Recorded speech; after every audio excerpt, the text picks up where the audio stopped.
sommes le 11 juin 2025. Bienvenue sur Bonjour le Bénin. Nous sommes honorés de vous savoir là devant vos petits écrans. 7h, 9h, c'est 2 heures d'antenne que cette émission couvrira. Merci d'être déjà à nos côtés. 11 juin 2025. Aujourd'hui, c'est la journée internationale du jeu. Et c'est une journée qui met en lumière les bienfaits du jeu, qui ne sert pas qu'à s'amuser. Eh bien, il faut le dire, c'est aussi un élément essentiel au développement de chaque enfant. Et donc, c'est une émission consacrée à cette journée. Et dans le débat de ce jour, on va parler du jeu Génie en Èbre, le maillon oublié des classes sportives et culturelles.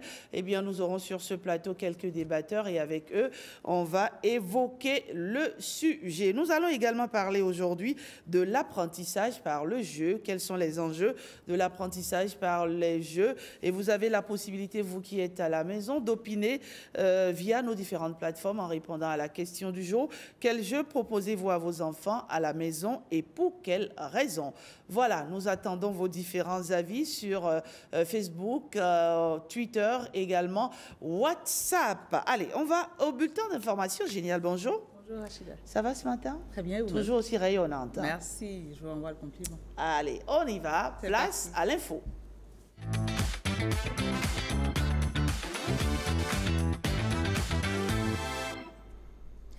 Madame, Monsieur, bonjour et bienvenue à ce 7h. Vous le savez sans doute, depuis hier, mardi, des milliers de candidats ont pris place dans leurs centres d'examen respectifs partout sur le territoire national, prêts à relever ce défi qu'est l'examen du BEPC. Et bien, dans ce reportage, Ariane Da Silva nous fait le point du déroulement de cette première journée de composition. On y va. Dans le département de l'Ouémé, c'est à 8 heures que l'épreuve de communication écrite a été lancée au CEG Malangoui. Nous avons au total 25 136 candidats qui composent. Ayez foi en ce que vous faites, soyez serein et composez comme cela se doit. L'examen du BEPC est aussi effectif dans le ZOU comme dans le MONO. Au Collège d'enseignement général 1 de Didia et d'Agoué, toutes les dispositions sont prises pour le bon déroulement de l'examen. Je vais d'abord saluer la très bonne organisation, les dispositions logistiques qui ont été mises en place pour mettre nos enfants dans les meilleures conditions. Mon souhait d'avoir 100% pour nos candidats, nos apprenants du département du ZOU. Dans le département des Collines, c'est le CEG 1 de Kilibo, commune de Ouessé, qui a abrité le lancement de l'examen du BEPC. Par rapport à l'année dernière, nous avons une augmentation de 945 candidats et nous avons lancé l'examen à l'heure.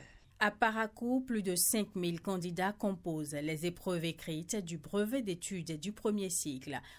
Pour le moment, il n'y a aucun problème. Nous avons au total 34 salles. Nous avons une infirmière qui est présente. Cette année, nous accueillons 7 candidats, tous des garçons. Parmi les 7, il y a 6 qui composent en braille et il y a 1 qui compose en écriture ordinaire. Dans la Libourie, le ministre conseiller Espédi Ressou et le préfet ont fait l'option de lancer l'examen du BEPC à Malanville. L'essentiel a été fait pour que les candidats puissent composer en toute sérénité. Et vous avez vu le dispositif sécuritaire ici et dans les autres centres aussi, c'est la même chose. Je suis venu ici apporter un message, le message de soutien, et constater que d'une extrémité à l'autre de notre pays, les épreuves de BEPC se déroulent dans les mêmes conditions. Cette année, dans la Donga, plus de 3000 candidats composent. C'est un effectif légèrement supérieur à celui de 2024. Les meilleures conditions que nous avons eues cette année dans le département de la Donga ont engendré une année scolaire très apaisée.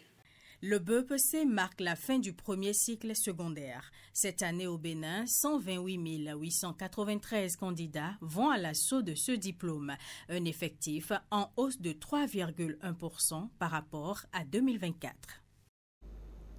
Loin des centres de composition à présent, le porte-parole du gouvernement poursuit sa séance de proximité avec les communautés après le tour des communes de la Liborie la semaine dernière. Wilfrid Léandre Rongwedi était lundi dans le département des Collines, plus précisément à Dassazoumé. L'objet de la rencontre, elle, n'a pas changé. Exposer les réalisations du gouvernement aux populations et recueillir leurs préoccupations. Pierrette Adin aussi, Canel Cap. L'intérêt de la séance d'aujourd'hui, ce sera de vous écouter. C'est quoi vos préoccupations? Qu'est-ce qu'on fait que vous ne comprenez pas? Le décor ainsi planté, jeunes, femmes, leaders communautaires et bien d'autres habitants venus de tous les arrondissements expriment librement leurs attentes et préoccupations. On n'a pas de terrain. On a un stade qui est clôturé. On ne sait pas pourquoi. L'autre chose, le reversement du gouvernement aux AME l'ont tenu depuis 2 ans. Et je voudrais savoir si enfin le délai de prise de décret est connu. Qu'est-ce que notre pays pense durablement, 1, pour la sécurité des individus, 2, pour la sécurité de nos terres, parce que aujourd'hui nous sommes 13 millions, peut-être d'ici 50-10 ans, nous allons atteindre 20 millions, 30 millions. La route Boycon-Dassa, elle est prévue pour être dédoublée. Donc on va la faire en 2 fois 2. Et normalement, nous avons prévu de faire de Cotonou jusqu'à Dassa en 2 fois 2. Actuellement, on est en train de faire à Kassato à Lada, compte tenu de l'importance de la zone industrielle de Glodiné et du trafic de camions qu'il y a là. Et dans notre plan, nous allons poursuivre jusqu'à Boycon et ensuite de Boycon à Dassa. Si ce n'est pas fait ici au mois, une chose est sûre, cette route est devenue une priorité nationale. Vous avez dû voir, même dans Dassa ici, il y a des pilotes qui sont passés avec de la haute tension. Et il y a des postes de transformation. Il y en a un à Dassa ici, il y en a un. Tout ça est fait aujourd'hui pour faciliter la vie aux populations en ce qui concerne la disponibilité de l'énergie électrique. Chaque Béninois peut rester chez lui. Parfois, les Béninois construisent sur des terrains non lotis, dans les quartiers où il n'y a même pas de notre voie. Sans notre voie, c'est extrêmement difficile de procéder à l'extension, que ce soit des réseaux électriques ou hydrauliques. C'est extrêmement difficile, parce que si jamais on le fait, ce serait de l'irresponsabilité, parce qu'on serait obligé de les démanteler quand les travaux ivoiriens se feront plus tard. Nous avons beaucoup apprécié surtout les réformes, parce qu'il faut des réformes fortes pour impacter positivement la qualité des hommes politiques qui doivent gérer ce pays. Si les gouvernements qui ont précédé ont fait le quart de ce que le gouvernement de la République a fait, notre pays serait vraiment en avance par rapport à son développement. Cette rencontre de proximité du porte-parole du gouvernement avec les populations s'inscrit dans une démarche de gouvernance participative entre l'État et ses citoyens. C'est le socle d'un développement inclusif et durable selon les initiateurs. Coup d'accélérateur pour une dizaine de PME béninoises. Elles bénéficient de financements stratégiques dans le cadre du Forum de l'investissement pour un entrepreneuriat prospère et durable, actuellement en cours à Cotonou. Une initiative du gouvernement béninois appuyée par le Royaume de la Belgique à travers son agence ENABEL. Objectif est bien renforcer les capacités des petites et moyennes entreprises. Les précisions avec Jean Ombimet et Fallon Kisezouno. Quand on parle des petites et moyennes entreprises au Bénin, c'est 40% de la richesse nationale et plus de 67% de la création du PIB. Travailler à accroître leur niveau d'investissement s'avère donc nécessaire.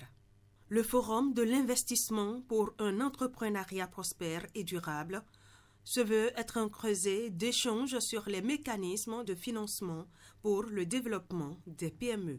C'est un creuset d'expertise et de partenariats multi-acteurs, publics et privés, nationaux et internationaux, qui doit permettre de faire bouger les lignes en réduisant considérablement le gap de financement des entreprises béninoises pour leur permettre d'accroître leur niveau d'investissement et développer davantage leur marché. Au-delà des infrastructures optimales, la transformation sur place au Bénin passe également par des investissements importants particulièrement du secteur privé, dans l'outil industriel. L'accès au financement est ainsi critique, on le sait. C'est pour lever ces obstacles et corriger le tir que cette rencontre internationale se tient à Cotonou. Au nombre des activités, des sessions de travail, des panels, des rencontres B2B, avec pour point d'orgue la signature d'accords de financement à l'endroit d'une dizaine de PME. Ces accords, nous l'espérons, contribueront à stimuler l'investissement privé, à améliorer les capacités productives de ces entreprises et à démontrer par l'exemple que les modèles de financement alternatifs et efficaces sont possibles. J'ai de très bonnes expressions parce qu'il faut dire, ce financement c'est sans garantie et c'est un prêt subordonné. Et donc je pense que c'est quelque chose qu'on n'a même pas, sur le plan national. Ce forum illustre la dynamique du Bénin pour positionner ces PME comme levier d'une croissance inclusive. Avec des partenaires et des réformes structurelles, le pays ambitionne de devenir un hub entrepreneurial en Afrique de l'Ouest. Un nouveau projet pour faciliter l'insertion professionnelle des jeunes diplômés au Bénin. Il s'agit du programme InserPro. Ce projet porté par des jeunes pétris de talent a été lancé à Ouida. Victorine Bondé, Renaud Akapo et Ramatou Lawani nous en disent plus.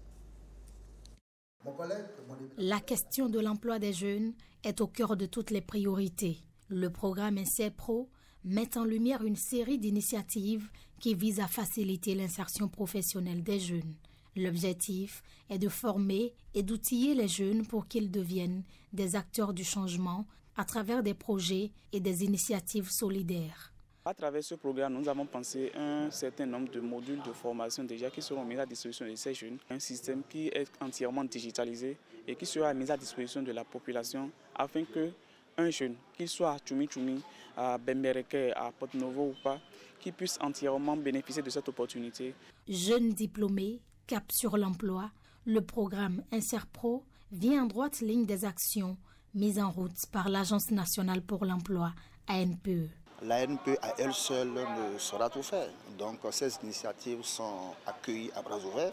C'est d'ailleurs ce qui justifie notre présence à Ouida pour les soutenir. En plus des modules de formation qui seront dispensés en ligne, l'essentiel de la phase pratique du programme InserPro sera exécuté en présentiel dans la ville de Ouida. Je me réjouis de ce que des structures se mobilisent pour réfléchir, informer et former les jeunes sur le dur parcours que constitue celui de la recherche de l'emploi. Le conseil communal de Ouida et moi-même, nous sommes debout à côté d'eux pour les soutenir, les guider, les accompagner financièrement, matériellement et institutionnellement.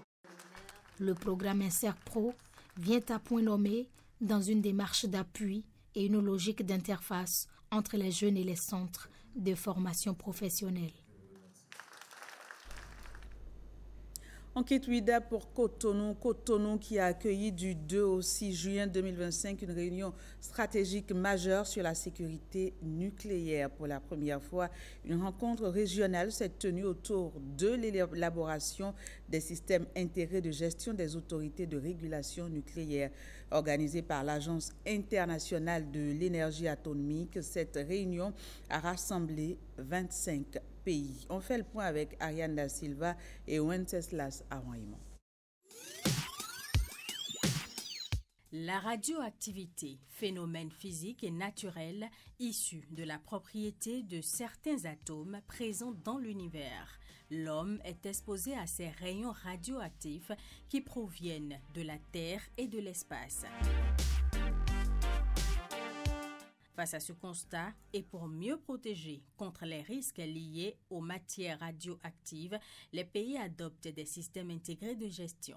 Pour mettre en place une institution pérenne, c'est toujours mieux d'avoir une vision, d'établir sa mission et de pouvoir libeller l'engagement qu'on a. Et par la suite également d'établir les processus et les procédures. Mais dans le cas d'espèces, il s'agit des processus et des procédures de la sûreté radiologique et de la sécurité nucléaire. Toutes les questions de sûreté, c'est des questions qui permettent d'expliquer comment faire pour que l'utilisateur ne soit pas affecté par les rayons. Et les questions de sécurité, c'est comment faire pour éviter que ces matières-là aillent tomber dans des mains de personnes malveillantes.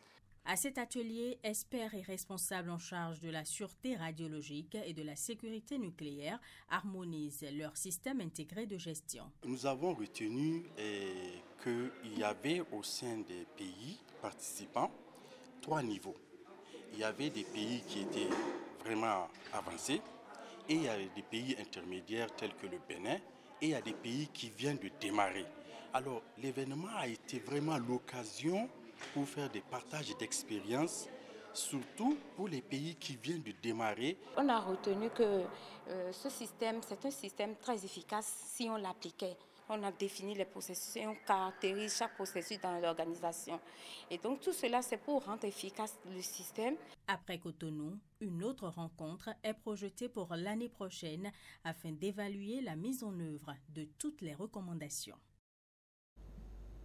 À l'instar des producteurs de riz sinistrés lors de la saison agricole 2024 dans les communes de Djidja et Lalo, les producteurs de Karimama ont également reçu leurs indemnités.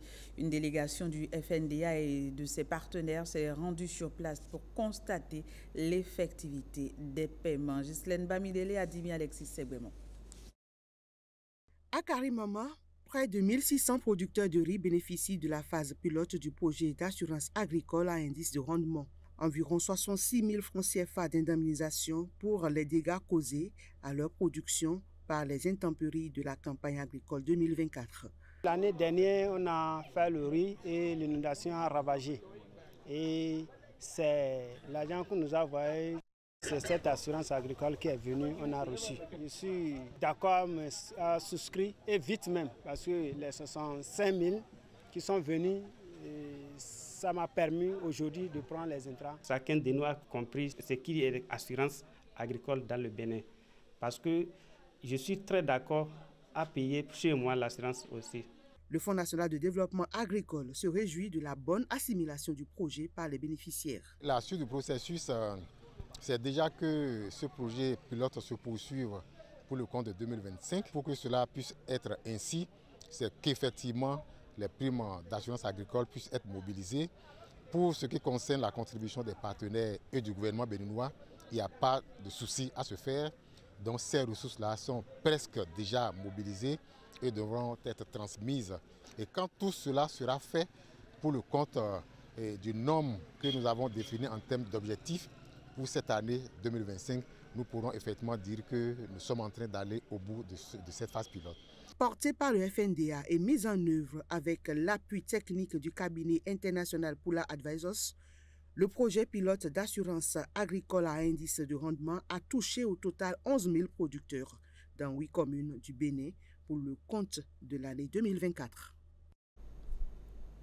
L'accident vasculaire cérébral et la crise cardiaque sont 2 urgences médicales majeures, oui. 2 urgences qui font chaque année des milliers de victimes. Bien qu'elles partagent certaines causes communes, eh bien leurs symptômes d'alerte diffèrent et restent souvent méconnus du grand public. Dans ce reportage, vous allez le voir, Victorine Bondé et Françoise Insou donnent la parole à des spécialistes qui apportent un éclairage essentiel sur ces 2 pathologies. Paralysie soudaine unilatérale, difficulté à parler ou à marcher, ou encore trouble de la vision, c'est sans doute un accident vasculaire cérébral. Douleur thoracique intense, sensation d'étouffement, des sueurs froides, une douleur dans le bras gauche ou dans la mâchoire. Les médecins vous diront que c'est une crise cardiaque.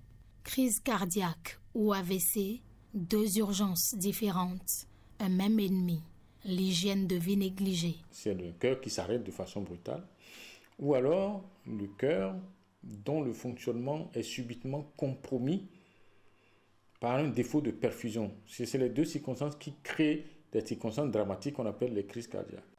Pour cela, il y a ce qu'on appelle les facteurs de risque d'athérosclérose, ou communément les facteurs de risque cardiovasculaire. L'hypertension artérielle est l'un de ces facteurs, mais il y en a d'autres. La cigarette, le diabète, l'obésité, l'excès de poids, la sédentarité. Et puis il y a le stress. Mais pour les accidents vasculaires cérébraux, il y a des malformations. On est parfois avec des artères à l'intérieur du cerveau qui ne sont pas très bonnes, par exemple, ou qui ont des enflements qu'on appelle des anévrismes. Et avec le temps, ces anévrismes grossissent et parfois éclatent. Ces accidents ne surviennent pas par hasard. Chaque repas trop salé ou année sans activité physique creuse le risque. La bonne nouvelle, 80% des cas pourraient être évités par une prévention active, selon les spécialistes. Même quand on n'est pas hypertendu, ni diabétique, ni malade, pour notre état de vie, pour l'épuration, l'activité physique, ce que ça fait du haut en quittant la tête jusqu'aux pieds, c'est énorme. Dans la bonne humeur, quelqu'un qui fait vraiment l'activité physique régulièrement. L'activité physique régulièrement, c'est la marche. Vivre en harmonie avec son environnement est quelque chose d'important.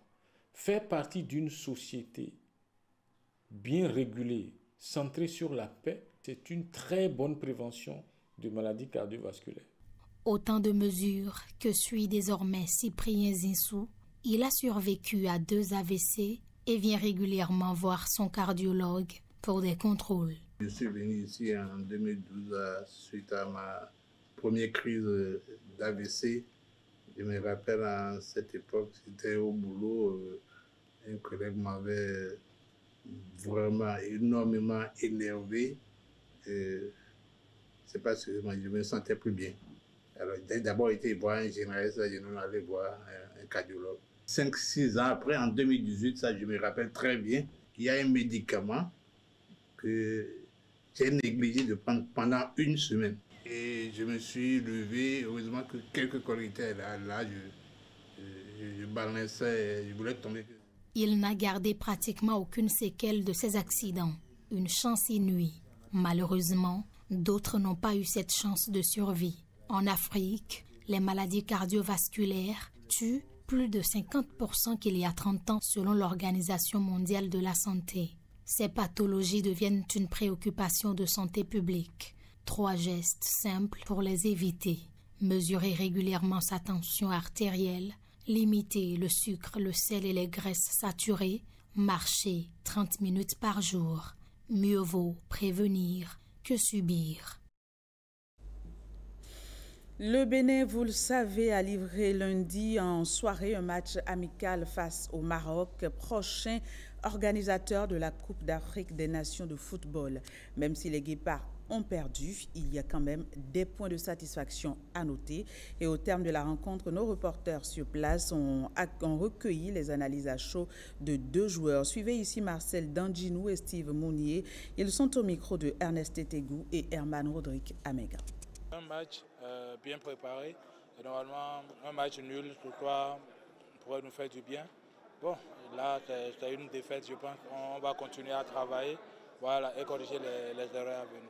Sur le but, je peux dire que c'est peut-être manque de concentration, voilà, parce qu'on ne s'attendait pas. Et je pense qu'avec le rebond, voilà, le rebond, ça a tout bouleversé. Si le ballon venait directement, voilà, j'allais sortir ça, mais le petit rebond devant a tout changé. On avait la volonté de venir ici et d'essayer de bouger cette équipe du Maroc. Je pense qu'on a tout de même réussi à le faire. On a essayé de jouer, on a essayé de ressortir de derrière, de produire du jeu. Je pense que ça les a dérangés. Après, effectivement, on prend encore un but dans les extra time qui nous fait très mal sur, je dirais, de la communication qui est pas bien passée. Et puis après, c'est un super but. Après, on a très peu d'occasions de revenir au score. Très peu d'occasions, même si je ne suis pas sûr qu'en termes de possession de balle, on soit très ridicule, mais ça ne suffit pas. Face à des équipes comme ça, il faut être capable de marquer des buts et ce soir, on n'a pas réussi à le faire. Mercredi 11 juin 2025, quels sont les marchés ouverts ce jour sur toute l'étendue du territoire national? On découvre ensemble.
Voilà, ce sera tout pour ce bulletin. Merci de nous avoir reçus chez vous. Au revoir et bonne suite de journée. Merci, génial. Monsi Afouda Agoka. On se retrouve demain ou alterner, mais ça alterner, d'accord. Allez, on va dire donc à la semaine prochaine. Voilà, à bientôt. Merci et à vous qui nous suivez. Vous faites bien d'être là, vous faites bien d'être devant vos petits écrans. Bon matin à vous et merci de rejoindre l'équipe de Bonjour le Bénin avec William Aguiar, déjà bien en place. Bonjour William. Bonjour Rachidat, bonjour amis téléspectateurs. La revue des titres dans un instant.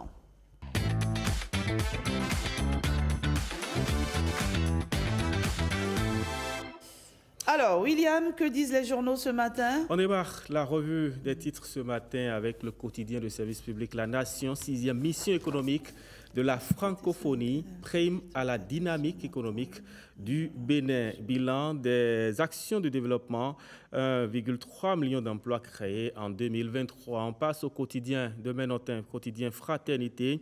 Et Police Sessou espère en technologie éducative sur l'impact de l'intelligence artificielle sur les apprenants. L'IA propose des défis sur mesure qui évitent le découragement ou l'ennui. BPC 2025 dans quelques centres à Cotonou et à Boumé-Calavi, une première journée calme et satisfaisante. Matin libre à présent contre le divorce du PRD, en quoi le cas UDBN était différent. En son temps, le journal rappelle que Gwenochi avait donné raison à Prudencio. On passe au quotidien Le Paraquois. Sédentarisation des éleveurs, la vision claire du docteur Adamo Sambo, lire dans les colonnes de ce journal. Et puis fusion UP-PRD, Wilfred Léanungbeji tranche le débat. Dynamique info, réalité sociale sous la rupture quand le verbe galérer se conjugue plus au présent. Brouille à l'UPR, un test de cohésion à la rupture élection générale de 2026, la classe politique béninoise en pleine recomposition. Dabarou Info, 5000 infractions en un mois sur les routes béninoises, des chiffres alarmants qui interpellent la conscience collective. Info Matin, à présent, campagne nationale sur la plateforme Sécuroute, la NAT pour une sécurité routière renforcée pour tous.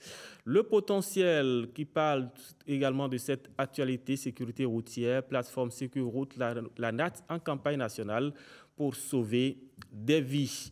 On passe au quotidien Bénin Intelligent, festival des masques à Porte-Novo. Porte-Novo s'apprête à vibrer à nouveau. BPC 2025, éviter la tricherie ou la fraude.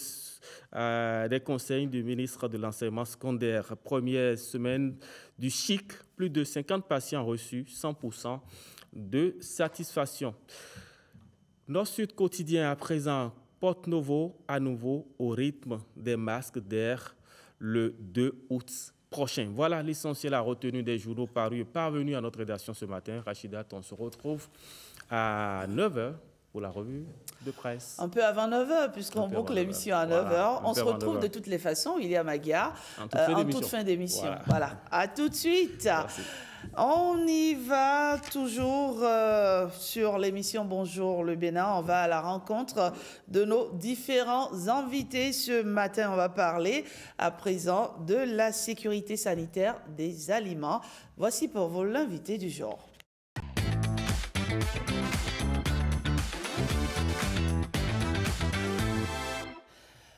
La sécurité sanitaire des aliments s'invite au plateau ce matin. C'est un fait.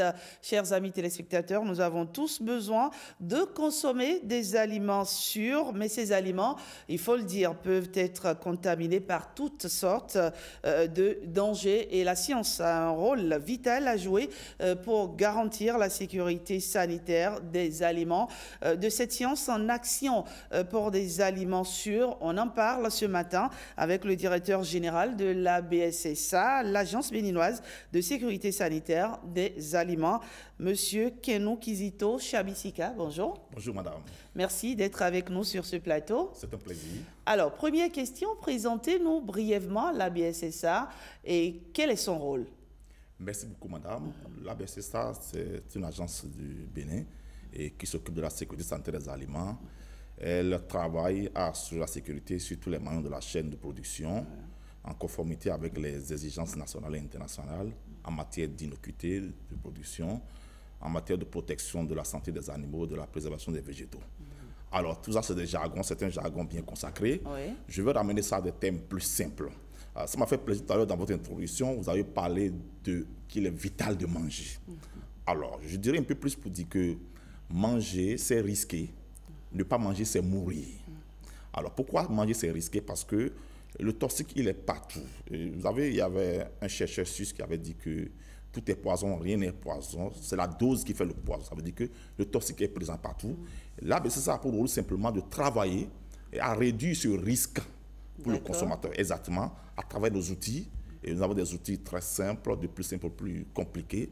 Les outils, c'est souvent des contrôles, c'est la surveillance, depuis la production jusqu'à la fourchette. Alors, l'ABCSA est l'autorité compétente nationale au niveau national en matière de certification sanitaire des produits. C'est-à-dire que nous délivrons la conformité des produits que les Béninois consomment régulièrement, tout ce qui est importé et produit au niveau national. Voilà, de façon résumée, la mission de l'ABCSA. Et quel est votre rôle précisément dans l'organisation de la Journée internationale de la sécurité sanitaire des aliments? Alors, cette journée, précisons que cette journée a pour objectif un peu de sensibiliser toutes les parties prenantes. Tout à l'heure, j'ai parlé des maillons de la chaîne alimentaire. Oui. Alors, les parties prenantes, ce sont les producteurs, ce sont les autorités compétentes, ce sont les consommateurs. Donc, c'est l'occasion pour sensibiliser tout cela, disons, à la préservation, à la protection et à la gestion de tout ce qui peut être risque au niveau de la chaîne alimentaire. Donc, c'est la seule journée de l'année où les phares sont posés sur nous pour qu'on puisse parler un peu de ce risque et qui peut se retrouver dans nos aliments et que nous devons tous contribuer, travailler ensemble de façon à réduire le risque pour chacun de nous qui sommes consommateurs aujourd'hui. Donc voilà le rôle de la journée, c'est juste pour sensibiliser toutes les parties prenantes. Il faut dire que la journée a déjà passé, hein. C'était le 7 juin. Exactement. Mais il est important quand même d'insister, de revenir là-dessus. Et quel est le thème de cette journée? Quel est le thème de la journée cette année? La science en action. D'accord. Un peu pour montrer, disons, l'importance de la science. Vous savez, la sécurité des aliments elle-même est une science. Alors, une science, elle ne peut pas évoluer à elle seule, elle a besoin des autres sciences. Et c'est en ça que les autres sciences contribuent. Vous voyez, aujourd'hui, l'ABCSA, par exemple, mène l'évaluation des risques, qui est une façon, par exemple, de pouvoir savoir le risque auquel nous sommes exposés, quel est son impact sur notre santé. Alors, c'est une science qui a besoin des autres sciences. Et aujourd'hui, lorsque nous devons, par exemple, déclarer la conformité d'un produit alimentaire, on a recours à des normes. Vous savez, c'est un peu comme le code pénal. Hein? Alors, je veux juger quelqu'un, je dois me référer au code pénal. Il y a des normes bien exactement, des normes alimentaires définies, qui sont réunies dans un manuel qu'on appelle le Codex Alimentarius, qui est le code d'usage, qui est le code, hein, et qui regroupe toutes les normes au niveau international. Alors, ces normes aujourd'hui sont élaborées à partir des données scientifiques. Alors, on ne peut pas élaborer des normes si on n'a pas des données scientifiques. Donc, c'est ces normes aujourd'hui qu'on se réfère pour déclarer qu'un produit est conforme ou n'est pas conforme. Alors, je vais aller un peu plus loin pour dire que la science aujourd'hui, on a besoin vraiment, la science, elle est au cœur de la... Aujourd'hui, nous avons des limites, on définit des limites d'action, des limites d'alerte. Quand est-ce qu'il faut alerter la population? Quand est-ce qu'il faut agir? Et ces limites d'action et d'alerte sont définies à partir des informations scientifiques que nous définissons, qui nous permettent d'avoir, et un peu plus aussi, aujourd'hui vous entendez souvent parler des limites maximales de résidus de pesticides ou de médicaments vétérinaires. Ce sont des données scientifiques qui ont permis de définir ces limites. C'est-à-dire c'est les limites au-delà desquelles le consommateur peut être exposé à des contaminants chimiques ou même biologiques qui, à terme, peuvent le rendre malade.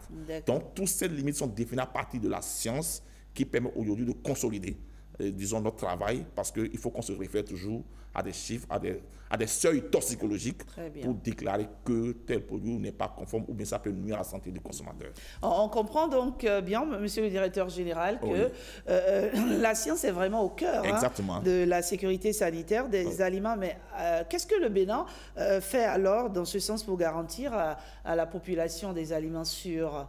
Alors, il faut déjà remercier l'État béninois quand même, qui de plus en plus comprend notre mission et qui nous donne quand même des moyens nécessaires et pour pouvoir, disons, mettre sous contrôle tout ce que nous produisons, tout ce que nous importons. Il y a des outils très simples.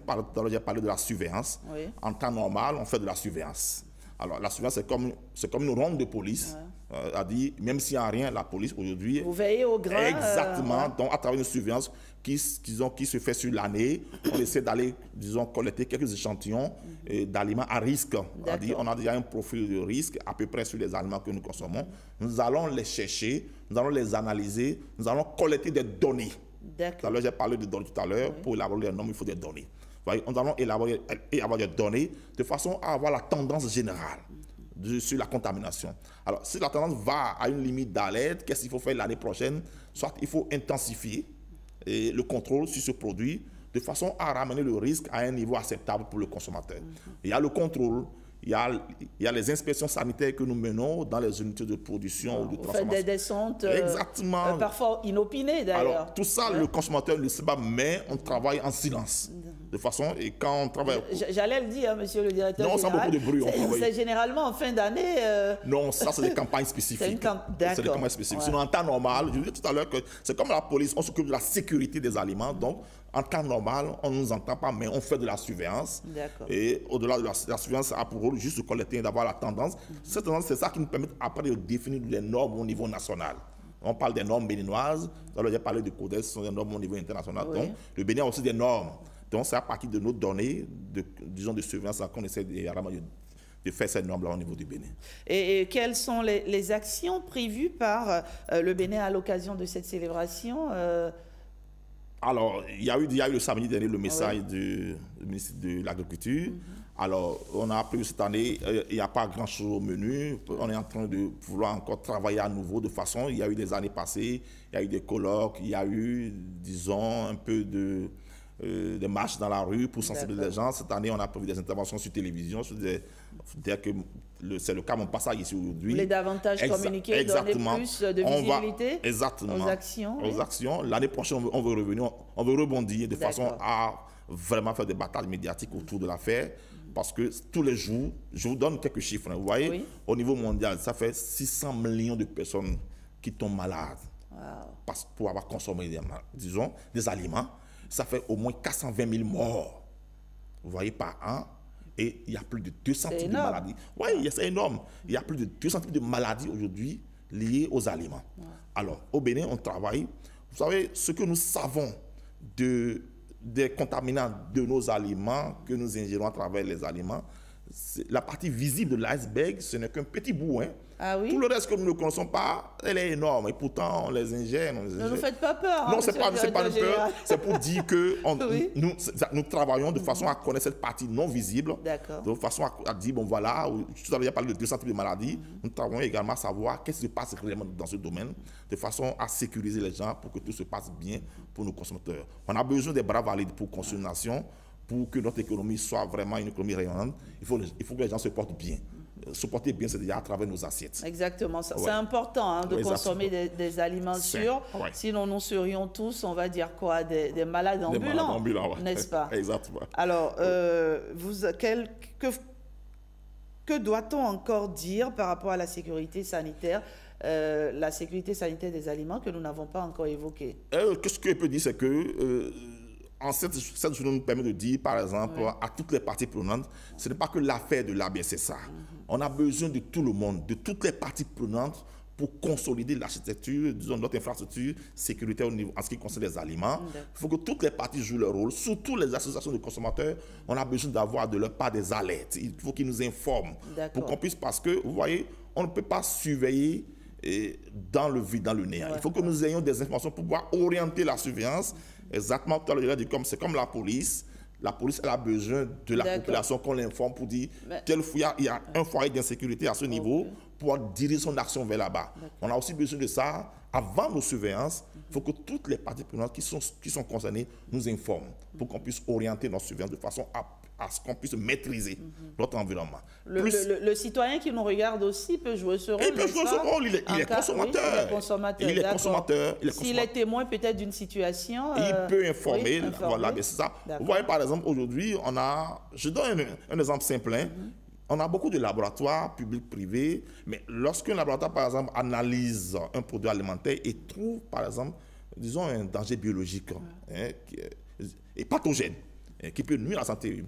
Alors, ce laboratoire peut-être a le devoir d'informer l'ABCSA, c'est l'autorité compétente, pour pouvoir dire, mais attention, j'ai eu tel type de pathogène dans ce type d'aliment, pour qu'on puisse prendre des actions et ne pas garder l'information. Donc, on a besoin de ces informations pour pouvoir orienter et être plus efficace. Voilà ce que je peux dire un peu en occasion de cette journée.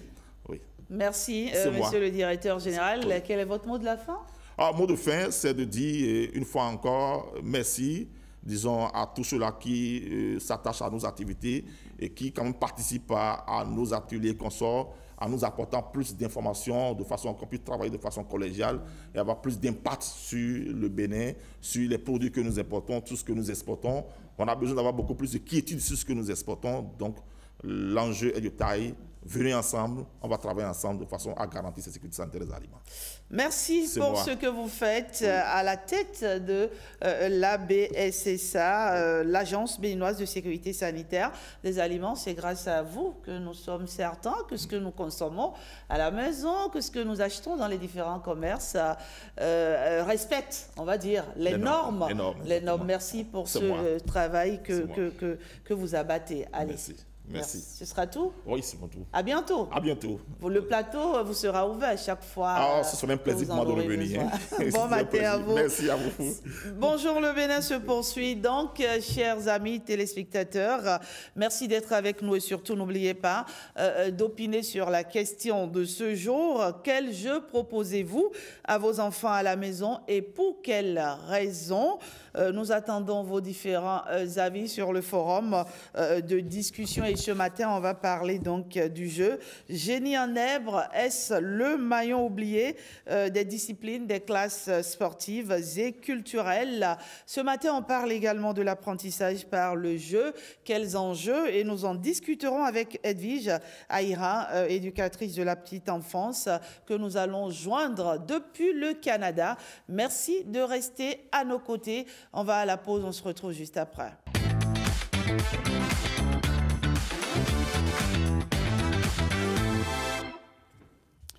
Aujourd'hui, nous sommes le 11 juin 2025, journée internationale du jeu. L'importance du jeu n'est plus à démontrer, chers amis téléspectateurs. Et donc, cette journée n'a pas échappé à la vigilance de Bonjour le Bénin. Et c'est important d'en parler. Et on l'évoque ce matin avec Gildas Tossou. Bonjour, Gildas Tossou. Bonjour, madame. Bonjour, chers amis téléspectateurs. Alors, vous êtes ancien joueur du CG Savalou. Voilà. Vous êtes ancien animateur également de l'émission Génie en Nèbres Junior enfants, oui. Sur l'ex-OITB, devenue aujourd'hui la SRTB. Oui. Et vous êtes également président de l'association des herbogénistes et gens assimilés du Bénin. Merci d'être avec nous ce matin. Et sur le débat, on s'interroge, le jeu Génie en Nèbres est-il le maillon oublié des disciplines, des classes sportives et culturelles, voilà, n'est-ce pas? C'est le thème. On va tenter de répondre à la question ce matin. Voilà. Alors, la communauté internationale, je l'ai dit, célèbre la journée internationale du jeu. En quoi consiste cette journée concrètement, Monsieur Tossou? Merci beaucoup et merci, chers amis et téléspectateurs. Loin d'être un agent de l'ONU, je voudrais quand même attirer l'attention des téléspectateurs qu'en réalité, il y a, dans la période, il y a 2 journées pour le jeu. Le 28 mai passé, c'était la journée mondiale du jeu. Voilà. Aujourd'hui, le 11 juin, c'est la journée internationale du jeu, décrétée alors par l'ONU. Alors, le décret de ce jeu, en réalité, le jeu, il faut comprendre que c'est un droit fondamental. C'est un droit fondamental et reconnu par l'institution internationale. Parce que, comme l'indique l'article numéro 31 des droits de l'enfant, tout enfant a droit à un jeu. Et pour que l'enfant ait ce jeu, il faut les sensibiliser beaucoup plus sur la pratique. Et donc, cette journée vise à sensibiliser les enfants sur l'importance du jeu pour le développement, que ce soit cognitif, le développement social, c'est-à-dire la vie en société, et émotionnel de l'enfant. Et qui parle de sensibilisation, parle forcément d'une action. C'est pourquoi l'ONU accompagne les gouvernements, les organisations et les personnes physiques à promouvoir ce jeu afin de garantir à chaque enfant l'épanouissement dans la pratique de ce jeu. D'accord. Alors, vous qui êtes connu pour un jeu spécifique, notamment le jeu Génie en Èvre, champion de la prestigieuse émission Question pour... Non, voilà, je rappelle aux amis téléspectateurs que nous aurions dû avoir sur ce plateau Jean-Eudes qui, lui, est champion de la prestigieuse émission Question pour un champion. Voilà. Mais il va nous rejoindre sans doute, dans un moment. Oui. En quoi consiste précisément le jeu Génie en Èvre et pourquoi tenez-vous si tant à faire sa promotion? Alors, avant de répondre à cette question, je voudrais quand même féliciter l'État central qui s'active à donner une image au Bénin, puisque tout ce qui passe à l'écran doit refléter l'image du Béninois. Tout ce qui passe à l'image doit pouvoir redorer le blason de l'éducation nationale, le blason du quartier latin de l'Afrique. Et donc, le gouvernement, sous le leadership du chef de l'État, est en train de faire un travail énorme à ce niveau. Mais lui seul, il ne peut pas faire ce travail-là parce qu'il y a des techniciens qu'il faut associer pour la réussite alors, de la chose. Alors, vous demandiez tout à l'heure en quoi consiste le génie en Èvre. Il faut d'abord comprendre ce que c'est que le génie en Èvre. Le génie en Èvre, c'est une compétition pédagogique. Et qui dit pédagogique fait forcément appel aux enfants. Même si aujourd'hui, avec question pour un champignon, après l'allure d'un jeu pour adultes, a priori, le jeu Génie en Èvre, c'est pour les enfants. Et donc, c'est nous, notre site particulier au niveau de l'association des herbogénistes et Jean Assimilé Dubé. Et nous nous attelons à faire sa promotion parce que nous pensons, ce n'est pas que nous pensons, c'est ce qui est. Aujourd'hui, la pratique de ce jeu, pour un enfant qui pratique ce jeu, Génie en Èvre, puisque c'est de la culture générale, lorsque nous prenons, on aborde un seul plan d'abord, le plan intellectuel, qui parle du plan intellectuel, parle de la communication orale, de la lecture et de la communication écrite. J'ajoute le volet scolaire.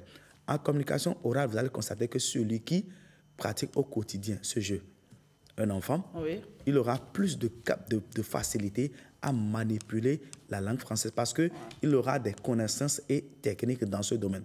Et à la lecture, le jeu prépare d'abord la diction de l'enfant. Ça prépare la lecture. Explique ce que vous faites d'abord à l'écran. Parce que l'enfant, facilement, il fait une lecture magistrale parce qu'il a déjà un prérequis de culture générale. Et lorsque nous allons à la communication écrite, lorsque vous lisez la copie d'un enfant qui fait Génie en Èvre, c'est comme on le dit souvent dans notre jargon. Et donc, bon voix. L'élève qui dépasse le maître. Et sur le côté social, l'enfant qui pratique le jeu, puisque le jeu, ça se fait en équipe. Le jeu se fait en équipe, dont un capitaine. Alors, l'enfant se socialise avec ses pairs dans la pratique de ce jeu parce qu'il y a un capitaine, il y a des adjoints. Et dans la pratique du jeu, il y a des questions qu'on ne répond pas association. Lorsque vous leur posez des questions, on dit que les enfants doivent se concerter. C'est une manière de socialiser l'enfant. À un moment donné, il y a des questions, il y a des rubriques où on met l'enfant seul devant la question. C'est lui seul qui répond. C'est pour montrer, c'est pour demander à l'enfant la capacité de se dépasser soi-même. Et quand il le fait, je suppose pour un jeu d'équipe, le capitaine est là. Le capitaine n'est pas capable de répondre à la question. Et c'est son adjoint qui répond. C'est une fierté pour lui. Il s'est dit qu'il dépasse le capitaine. Donc, un dépassement de soi. Donc, ce jeu revêt beaucoup plus d'importance au point où on ne peut pas oublier ce jeu-là dans le programme des classes culturelles et sportives. Justement, vous décriez cela, vous décriez ça non prise en compte, n'est-ce pas, dans les disciplines des classes sportives, Parce qu'en réalité, je vous explique. Je vais, si vous permettez, je vais partir de ce document que je montre aux téléspectateurs. Vous lisez bien la pédagogie du jeu Génie en Èvre en milieu scolaire. C'est parce qu'il a manqué la technicité, la pédagogie, que les gens ne savent pas. Parce que toute discipline a besoin d'une pédagogie pour que l'enfant puisse l'assimiler. Et nous, au niveau de l'association des herbogénistes du Bénin, nous avons réfléchi à comment est-ce qu'il faut relancer le jeu. Et nous avons mis en place ce document, la pédagogie. Et dans ce document, vous avez la manière d'enseigner le jeu Génie en Èvre et les connaissances et techniques à y installer pour que l'enfant puisse comprendre. Je vous donne un exemple très, très simple. Le législateur a prévu pour les écoliers du SEUR, par exemple, qu'au niveau de l'orientation, il faut apprendre à l'enfant à connaître les 4 points cardinaux. Nous, au niveau de Génie en Herbe, on va au-delà. L'enfant connaît déjà les 4 points cardinaux. Il a déjà un prérequis. Il faut lui enseigner maintenant en culture générale ce qui tourne maintenant autour des 4 points cardinaux.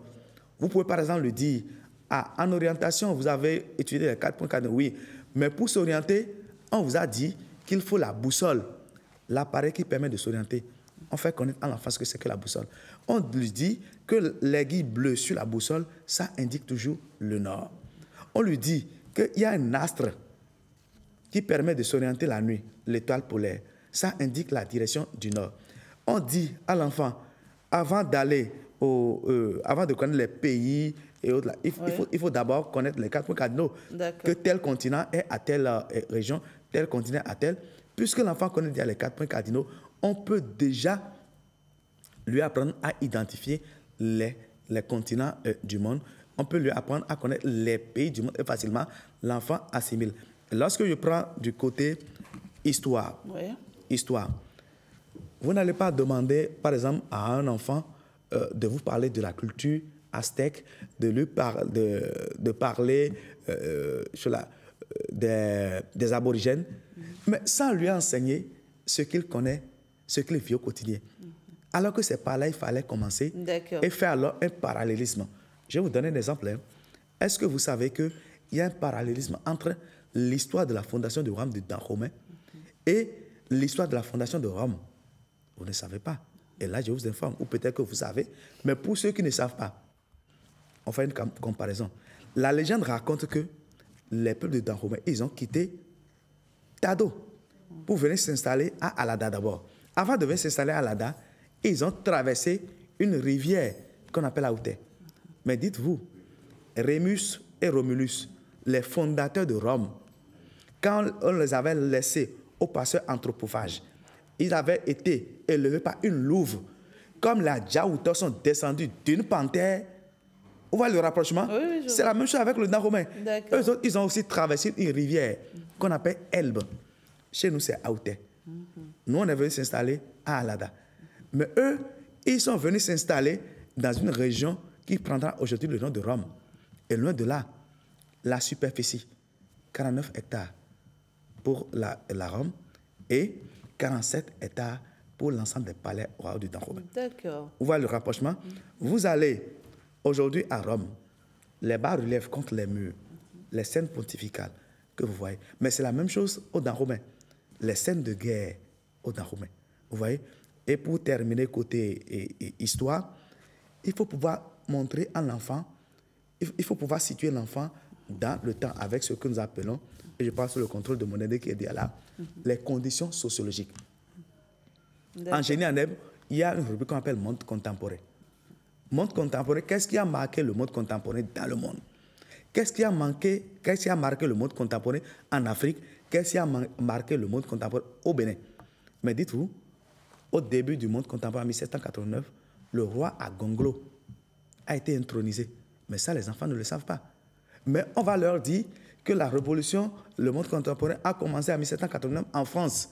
D'accord. Mais l'enfant ne sait pas que chez lui, le roi Agonglo a été intronisé en 1789. Donc, c'est des trucs comme ça que... La pédagogie est vraiment... Voilà. Donc, c'est des trucs comme ça que nous apprenons aux enfants à travers notre programme. Jean-Eudes, merci d'être avec nous sur ce plateau. Il nous tardait de vous recevoir un tout petit peu en retard quand même, hein, non?